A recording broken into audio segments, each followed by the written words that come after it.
Hello everybody, this is Dr. Alejandro and welcome back to Dr. Alejandro's lab. So today I'm going to be talking a little bit about zombie damage and what they do. I'm going to be starting with the block damage first, because block damage may not necessarily be what you think it is, and it can help to determine what zombies you should be focusing first on Horde Nights. So each one of these blocks on the side represents 2 damage. The basic zombie damages, so your bows, your Arlenes, businessmen, cheerleaders, all these others, all will do 8 block damage per swing. These are the very basic zombies. They only do 8 block damage per swing. Now, when we move up a little bit, we see some things that we might expect. So, Big Mama, Mo, Biker, and Snow, all the regular versions of them, all do 20 damage per swing. An interesting one is the Zombie Farmer. The Zombie Farmer actually has the same hand weapon as the rest of these big zombies. So the Zombie Farmer does 20 damage per swing against blocks. Moving up, we have the feral versions of these regular zombies. All these regular zombies, when they're ferals, they do 24 damage per swing to blocks. Still on the low end, so we see all these lower numbers. But now we're going to move up to some interesting ones. Well, first, we have the regular bear, not the zombie bear, but the regular bear, as well as a non-feral soldier and the utility worker, all do 40 damage per swing. So utility worker actually has a special hand weapon that allows them to do higher block damage. Their entity damage is lower, like a normal zombie, but they do more damage to blocks than most other zombies do. So a regular non-feral version is doing 40 damage, same as a soldier and a regular bear. Now, we saw this other line that had Big Mama and the rest over here. Now we get to their feral versions. So we have our feral lumberjack, our Mo, our biker, and our feral farmer, all doing 60 damage per swing at a block. So now we're starting to get to the real damage numbers. These guys are all pretty tough and do decent damage to blocks. The beautiful zombie bear does 80, so the zombie bear is actually a decent amount stronger than the regular bear in all forms. Now we move up another step. Here we have the 100 damage marker, where we have all the whites, and also the Skomos, the Hawaiian zombies, and the cops. So the Hawaiian zombies actually use the exact same melee weapon that the cops do. Their hands are using the exact same thing. So non-feral versions of Skomos do the exact same amount of damage as the zombie cops, which is 100 damage. And the feral whites do the same thing too. Looking back in that one more step, we have the feral soldiers and the feral utility workers, who all do 120 damage per swing. So out of the kind of smaller zombies, these are the zombies who do the most damage per swing. And you know how we had the regular non-feral Big Mama down there? Well, she gets a huge boost up when she's feral. Because unlike the other ones who get the zombie hand strong feral, Big Mama, when she becomes feral, gets the zombie cop feral hand. And the cop feral hand does 200 block damage per swing. So we have the feral cops, the feral Hawaiians, and the feral Big Mamas are all doing 200 damage every time they swing their hands against any one of your blocks. So these are kind of priority number 1 when it comes to clearing out zombies on Horde Nights. Because these guys are going to just wreck through blocks, swinging 200 damage per swing.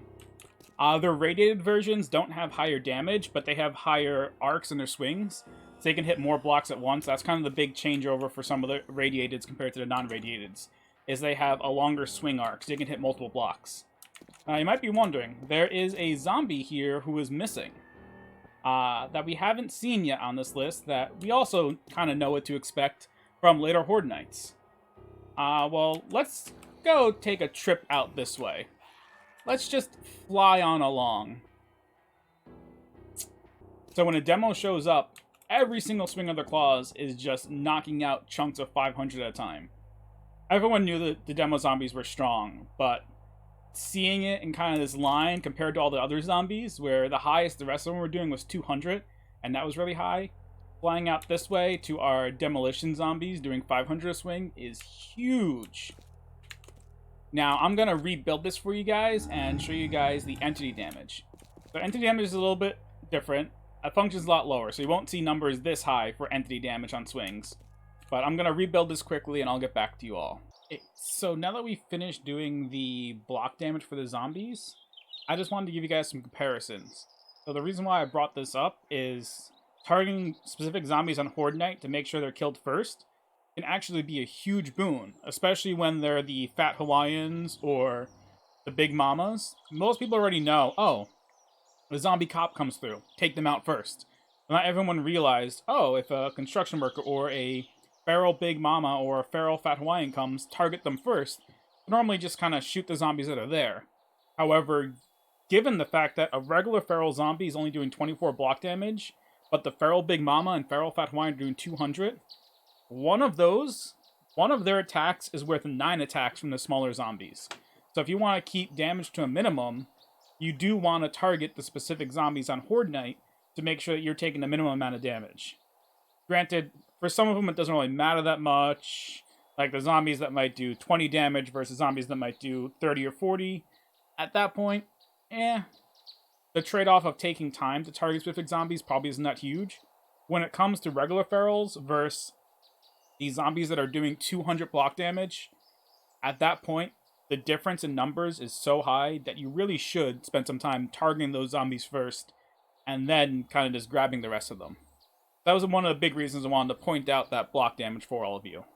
And now we're going to switch over to the zombie entity damage numbers. So hey all, welcome back, and now we're going to look at the entity damage. So the entity damage is a lot less than the block damage is. The block damage went all the way out into the far distance. Entity damage is a little more constrained, well, especially you have a lot less HP as a player than blocks can. The first row of zombies we have are all the normal zombies. So Bows, Cheerleaders, Arlene's, Joes. Also the utility workers and the soldiers fall into this group at 10 entity damage. So this is all based on Nomad difficulty. There's multipliers when you go to other difficulties, but only for entity damage. Block damage isn't getting multiplied by them, because that would be absolutely insane if they were getting that too.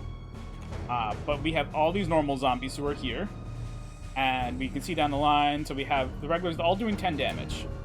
That goes up from there.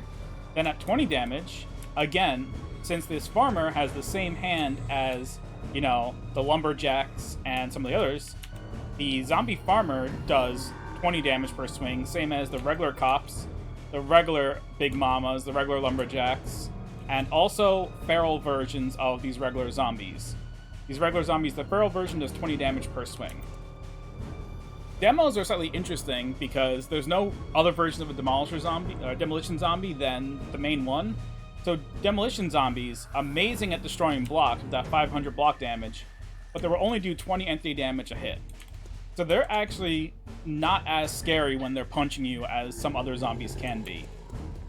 Going around, we have the regular old bear sitting here at 30 damage, and then we have the feral versions of some of these stronger zombies back here. So that's including the feral cop, the feral fat Hawaiian, feral big mama, and the others. Also, the feral farmer zombies also in this line of doing 40 damage per swing. And then finally we have the zombie bear, the king of entity damage, doing 50 damage per swing every time it attacks. I didn't put the rest of the animals out because they weren't as important to me for putting out there. But this was just a little quick one for you guys, showing you the different damage markers for some of the zombies and how they actually will hit you in the game. I felt the block damage was a little bit important because it shows you exactly how strong some specific zombies can be. This just shows a couple interesting ones, like the farmers. The farmers being so much stronger than a lot of the others, considering they're small zombies, and the utility workers being so good at destroying blocks, given they're small zombies. But again, this is Dr. Alejandro89. Hope you guys enjoyed this content and come back around with me. But this is me signing out.